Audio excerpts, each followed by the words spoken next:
안녕. 나는 독후감 쓰는 찍찍이 야옹이야. 내 독후감을 너희들에게 이야기해 줄게. 오늘 책은 공공연한 고양이란 책이야. 이 책은 10명의 작가가 각각 고양이에 관해 쓴 소설인데, 고양이에 관한 10개의 작품들이 작가의 특성에 따라 재미있게 쓰여 있어 순식간에 읽을 수 있었어. 그 중에서도 맨 마지막에 수록된 조혜은 작가의 유니버설 캣샵의 비밀에 대해 소개하려고 해. 책을 읽으면서 작가 이름이 눈에 익다 싶었는데, 많은 구독자분들이 좋아해준 칵테일 러브 좀비 작가시더라고. 삼체의 여운이 가시지 않은 나에게 가장 와닿는 작품의 작가가 이미 독후감을 쓴 적이 있는 저자라니, 아무래도 나는 일관성이 있는 것 같지? 작가의 설명은 칵테일 러브 좀비에 실려 있으니 참고하길 바라며, 그럼 이야기를 시작해 볼게. 그의 유독 SNS에 고양이를 찾는다는 글이 많이 있었고, 그 숫자가 하도 많아 9시 뉴스에 나올 정도였지. 정말 무작위로 고양이들이 갑자기 사라져 갔어. 집 고양이뿐만 아니라 길 고양이들도 확연히 줄었지.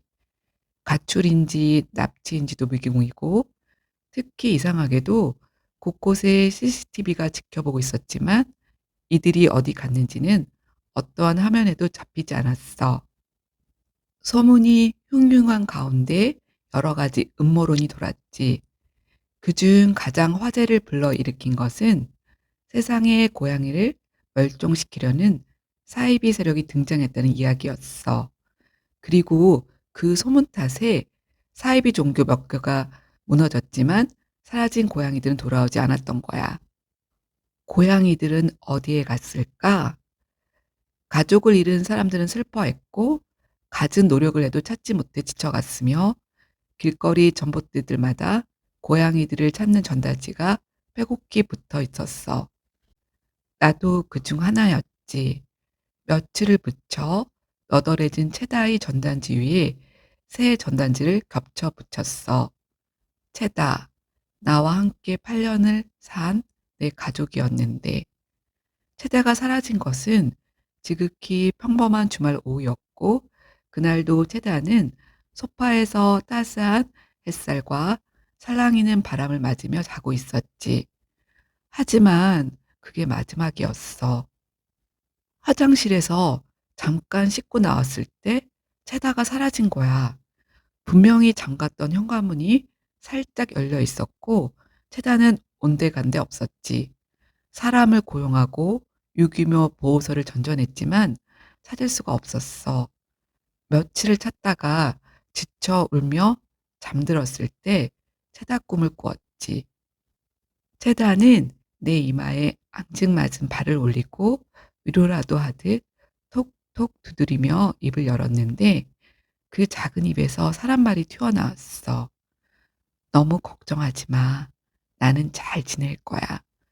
체다가 내 콧잔등을 핥았는데 꿈속인데도 잠이 쏟아졌지.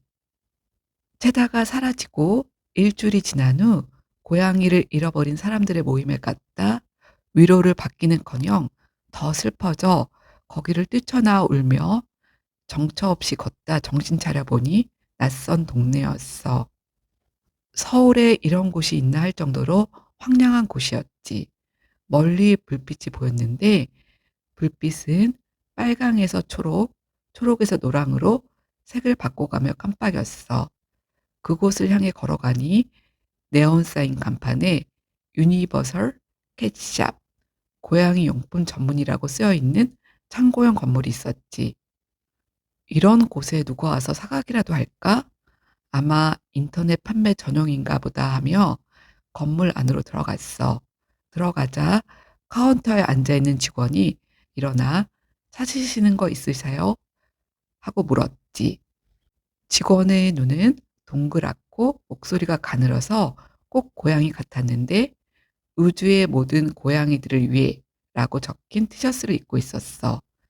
나는 울어서 퉁퉁 부은 눈으로 직원에게 전단지를 보이며 제가 고양이를 잃어버렸는데요. 혹 이렇게 생긴 고양이 보신 적 있나요? 직원은 전단지를 꽤 오랫동안 바라보다 드디어 안타깝다는 목소리로 잘 모르겠어요. 죄송해서 어쩌죠? 아니에요. 전단지를 카운터에 내려놓고 내부를 둘러보니 황량한 건물 모습과는 다르게 매우 다양하고 못 본 브랜드의 고양이 간식과 사료들이 있었지. 채다가 혹 돌아올까 기대하며 맛있어 보이는 것들을 다 사버렸어. 양손 가득 쇼핑백을 들고 가게를 나와 역으로 걸어가다 문득 채다의 모습이 담긴 전단지를 카운터에 놓고 온 것이 생각났어. 돌아가기에는 날도 저물고 거리도 멀었지만 그렇게 채다가 담긴 전단지를 버리고 오면 채다가 다시 못 돌아올 것 같은 생각이 들어 한참을 걸어 아까 그 건물로 돌아왔지. 하지만 이미 캐시샵은 네온 사인이 꺼지고 입구는 굳게 닫혀 있었어. 지친 나는 쇼핑백을 내려놓고 잠시 쉬며 택시를 부를지 고민하고 있는데 기묘한 게 눈에 띄었지. 어디선가 검은 무리가 건물 쪽으로 오고 있었는데 자세히 본 나는 내 눈을 의심할 수밖에 없었어. 그건 20마리도 넘는 고양이들이었는데 그들은 꼬리를 꼿꼿이 세운 채 그림자처럼 조용히 절도 있는 동작과 대열이 흐트러짐 없이 무슨 군대 행렬처럼 걸으며 건물 뒤쪽으로 갔지. 그리고 고양이 중 하나가 슬쩍 문을 밀었을 때 기다렸다는 듯이 문이 열리고 고양이들은 모두 안으로 들어갔어. 문이 닫히기 직전 나도 잽싸게 그들을 따라갔지. 직원은 없고 고양이들은 일렬로 카운터 안쪽으로 들어가는 거야. 마지막 고양이가 들어갔을 때 나도 몰래 안으로 향했는데 살펴보니 카운터 안쪽은 바닥이 뻥 뚫려 있었고 아래로 향하는 계단이 있으며 다른 통로와 이어지는 됐어. 나는 여기까지 온 이상 고양이들이 어디에 가는지 알아야겠다고 생각했지. 통로는 비좁아 겨우 빠져나올 수 있었고 통로의 끝에 버튼이 있는 투명한 상자가 있었어. 거기에 있는 버튼을 누르자 귀여운 캡슐 모양의 엘리베이터가 도착했고 지하 5층으로 향했지. 엘리베이터는 추락하는 것처럼 빠르게 움직였고 아래로 떨어지는 동안 본 지하 3, 4층에는 웅장한 연구소가 있었어. 정말 꿈을 꾸고 있는 기분이었지. 왠지 세다를 만날 수 있을 거란 기대가 드는 순간 엘리베이터가 도착했고 아까 캐시샵 점원이 나를 반기며 "역장님이 있는 곳으로 데려다 드릴게요."라고 말했어. 점원을 따라가는 동안 믿을 수 없는 광경을 보았지. 유선형 기계 안에 고양이들이 벨트를 매고 앉아 있었고 그런 것이 수십 대가 있었어. 그리고 캐리어를 끄는 고양이, 기계를 손보는 고양이, 슬픈 표정의 고양이 등등. 점원은 고양이별로 돌아갈 준비를 하고 있는 거예요. 여기는 터미널입니다. 고양이별이요? 원래 탑승 수속을 시작하면 외부 종족은 출입 금지인데 역장님이 전단지를 보고 마음이 흔들리셨나 봐요. 자세한 건 역장님께 들으세요. 그러며 갑자기 조mon이 순식간에 흰 고양이로 바뀌며 앙증맞은 발로 눈앞의 문을 가리켰지. 거기에는 파른 모자와 재킷을 거치고 뒷짐을 진 고양이가 보였는데 체다였어. 눈이 팅팅 부어서 못생겨졌어, 은하. 은하, 내가 이 터미널을 찾아낼 줄 몰랐어. 닫힌 모드가 바뀌려는 찰나에 너가 들어왔지. 사실 나 집에 돌아간 적 있어. 그 꿈 기억나? 울고 있을 내가 너무 걱정돼서 잠시 들렀지. 곁에 있어주고 싶었는데 이렇게 떠나와서 미안해. 어디서부터 말해야 할까? 우린 아주 먼 우주에서 왔어. 오래전 지구의 본부를 들고 섞여들었지. 지구뿐 아니라 우리와 비슷한 생명체가 살고 있는 모든 섬에 사찰단을 파견했어. 그리고 자료를 모아 우리 별에 보냈지. 너가 보기에 내가 하루 종일 둥글기만 하는 것처럼 보여도 사실 난 굉장히 바빴어. 특히 참치 간식의 제조법은 우리 행성에 정말 필요한 정보야.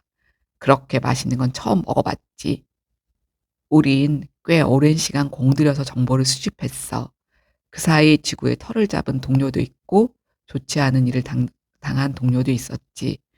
지구는 우리가 지내기에 마냥 좋은 행성은 아니었어.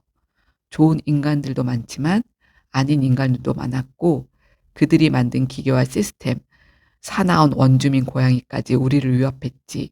난 내가 여기 이렇게 오래 머무리라 생각 안 했어. 우린 지구 고양이들보다 훨씬 오래 살아. 아마 너봐도 나도.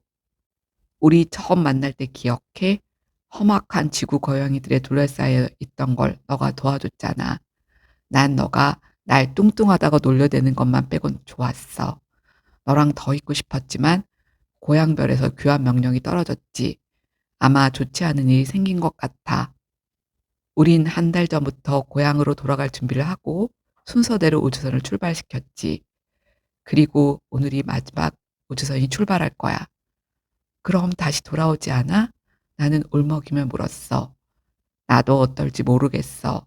고향에 가봐야 알 수 있을 것 같아. 위험할 수도 있는 거지? 응. 우는 나를 테다는 위로하듯이 쓰다듬었고 오랜만에 느껴보는 말랑말랑하고 따뜻한 감촉이었지. 테다를 안고 도망치고 싶었지만 테다 눈에는 어떤 책임감이 서려 있었어. 언제든지 돌아와 기다릴게. 밥 거르지 마. 나 원래 잘 먹잖아. 야식은 좀 줄여. 건강에 안 좋대. 우리는 오랫동안 눈을 마주 봤어. 그 황급빛 눈 안에 우리가 함께한 8년이 고스란히 담겨 있었지. 아까의 흰 고양이가 들어오며 출발할 시간입니다 했고 테다는 나를 떠나 제일 큰 우주선 맨 앞자리에 탔지. 그리고 나에게 손을 흔들며 우주선은 출발했어.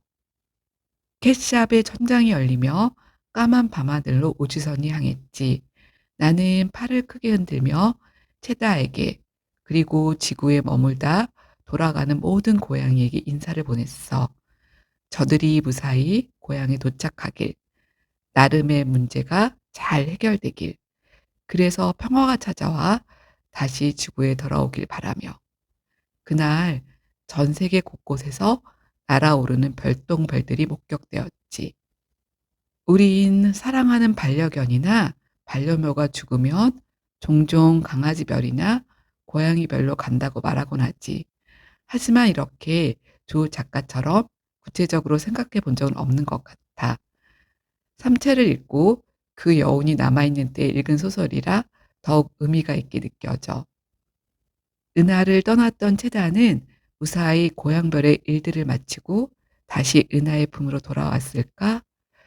반려동물을 키우고 싶지만 혹시라도 끝까지 책임지지 못할까 봐 또는 그들이 떠났을 때 감당하지 못할까 봐 이리저리 생각만 하고 못 키우고 있어. 이 독후감을 준비하는 중에 비행기를 탈 일이 있었거든. 자리에 앉아 이륙을 기다리고 있는데 갑자기 어디선가 야옹 야옹 소리가 계속 들리는 거야.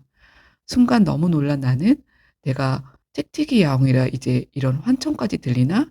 잠깐 생각했는데 도저히 그건 아닌 것 같아 정신을 차려보니 내 뒷자리 선반 밑에서 소리가 들리더라고. 잠깐 화장실을 가는 척하며 살펴보니 선반 아래에 케이지가 있고 실제 고양이가 있었어. 비행기를 타는 고양이라. 가끔 반려견을 데리고 탄다는 이야기는 들었어도 실제로 보기는 처음이었는데 나중에 스튜어디스가 이야기하는 것을 들으니 고양이는 처음 비행기를 타본 거라 긴장해서 계속 운다고 해. 고양이 입장에서 생각해 보니 케이지에 갇혀 아래 선반에 있으며 오랫동안 나오지 못하니 스트레스가 심할 것 같았어. 하지만 정말 귀엽게 시끄럽다기보다는 나가고 싶어, 부탁해 하는 느낌으로 야옹, 야옹 울더라고.